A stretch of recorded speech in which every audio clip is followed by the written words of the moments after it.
tous et bienvenue dans ce nouvel épisode de Vive la Vendée. On est au Café Gonflé à La Roche-sur-Yon avec Eugénie. Bonjour Eugénie.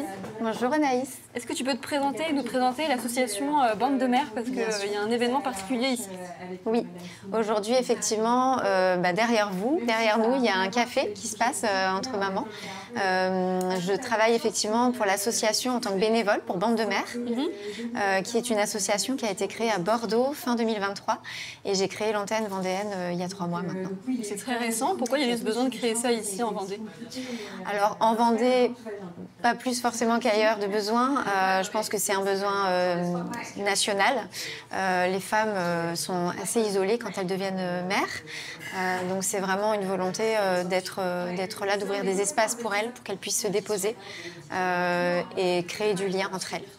C'est-à-dire qu'elles ressentent de l'isolement malgré le fait qu'elles soient accompagnées avec de leur conjoint, par exemple? Oui, c'est vraiment un sujet de société, l'isolement maternel. Elles peuvent être très très entourées de la famille, par leurs conjoints, mais vivre assez seules leur maternité, parce qu'elles vivent intérieurement. Et puis même, c'est vrai que les conjoints reprennent quand même assez rapidement le travail malgré tout. Donc c'est important d'avoir des lieux dans lesquels elles peuvent effectivement se sentir reliées à d'autres femmes aussi qui traversent ce passage de vie. Qu'est-ce qui est le plus dur quand on devient maman et parent? Je pense que ce qui est le plus compliqué, c'est un changement de vie radical. C'est-à-dire qu'au niveau social, au niveau hormonal, au niveau physique, au niveau émotionnel, au niveau financier. Non, mais c'est un vrai sujet aussi, parce que là, je suis en congé parental à 100% et on reçoit 450 € par mois. Donc, il n'y a pas de lien avec le revenu, en fait. On peut gagner 1 000 ou 10 000 € par mois, on aura toujours 450. Ça rend complètement dépendant du conjoint, sauf si on a fait de grosses économies avant.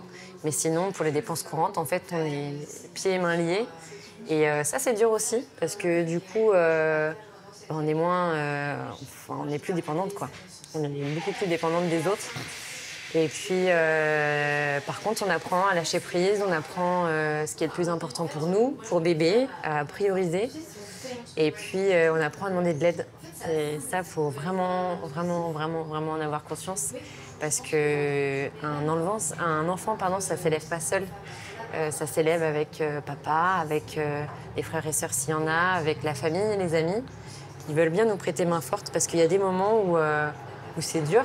Et faut se le dire. Il y a des journées, on ne sait plus quoi faire, on ne sait plus comment on s'appelle, on n'arrive pas à manger. Et il ne faut pas hésiter à demander de l'aide, ou à des thérapeutes aussi, à des femmes comme Eugénie aussi qui vont bien nous aider. Et franchement, c'est primordial, parce que pour revenir à cette première question, ce qui change le plus, c'est vraiment passer de femme à mère. Et il faut prendre soin de soi. On sait à quel point c'est pas forcément toujours facile d'être à l'heure quand on est jeune maman. Donc il y a un temps qui est ouvert de 2 heures où chacune arrive et repart quand elle le souhaite. Donc je les accueille, je les mets à l'aise, elles s'installent.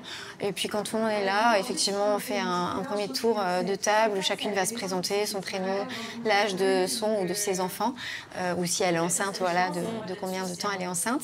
Et puis avec quoi elle arrive, avec quelle émotion elle arrive, quelle est sa météo du jour.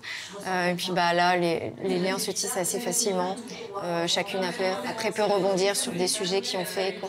C'est un peu de la thérapie collective, ce qui se passe là, non? Non, justement, c'est plus un temps hors thérapie, hors médical, hors institution, justement. C'est plus un temps d'échange en fait et de partage qui se base aussi sur la paire-aidance, c'est-à-dire le fait que, en fait, Bande de Mères, sa mission, c'est de créer une communauté, donc créer du lien, tisser du lien. Donc effectivement, ça fait énormément de bien de se déposer, de se sentir entendue, comprise, vue dans ce qu'on traverse, mais j'irai pas jusqu'à dire que c'est de la thérapie non plus. Est-ce que tu peux nous parler des épreuves que l'on peut vivre quand on vit une grossesse, notamment la période postpartum, dire ce que c'est et en fait, qu'est-ce qui se passe pour les femmes à ce moment-là? Alors le postpartum, c'est la période, en fait, ce qu'on appelle postpartum, c'est la période postnatale, qui peut durer Alors certaines personnes vont dire que ça dure jusqu'au retour de couche. Dans d'autres définitions, et notamment une sage-femme qui s'appelle Anna Roy a écrit un livre qui s'appelle « Le postpartum dure 3 ans ». Donc, le postpartum, en fait, c'est la période après l'accouchement dans lequel, effectivement, la femme intègre sa nouvelle identité de mère, dans laquelle elle est assez bouleversée à la fois au niveau hormonal, physiologique, physique. Elle a donné naissance, c'est quand même quelque chose qui est assez extraordinaire dans la vie d'une femme et bouleversant. Et puis, donc, il peut y avoir aussi des émotions assez fortes, de par, voilà, au niveau psychique, toutes les transformations et les bouleversements que ça peut induire. Ce nouveau rôle, ces nouvelles responsabilités. Tu as déjà été confrontée à des personnes, des mères qui regrettent, tellement c'est difficile en fait le rôle d'être mère, surtout quand on démarre. Il y a du regret, il y a de la tristesse. Ça peut arriver, oui, qu'il y ait du regret maternel, on en parle, c'est un sujet très tabou, hein. Ouais, mais les langues se délient de plus en plus. Un regret maternel qui peut être accompagné après par des psychologues et par des personnes formées, effectivement. Et donc c'est important de pouvoir se déposer dans toutes les vérités et dans toutes les couleurs de la maternité. Et il y a beaucoup d'informations, beaucoup de paramètres à intégrer. Et donc les livres ne suffisent pas à s'instruire un peu avant, ou je sais pas comment on fait dans ces cas-là. Mais... Alors les livres, évidemment, l'information c'est important. On dit que le savoir c'est le pouvoir, mais en effet, ça suffit pas toujours. Pour certaines personnes, ça suffit.